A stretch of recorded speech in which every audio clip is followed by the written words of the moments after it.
বঙ্গোপসাগরে সৃষ্ট গভীর নিম্নচাপ ও সক্রিয় মৌসুমী বায়ুর প্রভাবে বাংলাদেশের সব বিভাগে টানা ৫ দিন বজ্রসহ হালকা থেকে মাঝারি এবং কোথাও কোথাও ভারী থেকে অতি ভারী বৃষ্টির পূর্বাভাস দিয়েছে আবহাওয়া অধিদপ্তর। উত্তর উড়িষ্যা এবং তৎসংলগ্ন গাঙ্গেয় পশ্চিমবঙ্গ এলাকায় অবস্থানরত গভীর নিম্নচাপটি পশ্চিম দিকে অগ্রসর হওয়ার কারণে দেশজুড়ে এই বৃষ্টিপাতের প্রবণতা অব্যাহত থাকবে।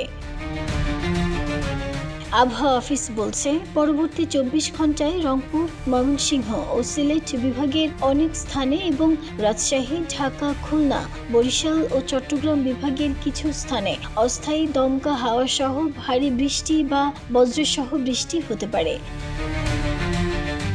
একই সঙ্গে দেশের বিভিন্ন অঞ্চলে হালকা থেকে মাঝারি ধরনের বৃষ্টিরও সম্ভাবনা রয়েছে। এ সময় দিনের তাপমাত্রা সামান্য কমলেও রাতের তাপমাত্রা প্রায় অপরিবর্তিত থাকতে পারে।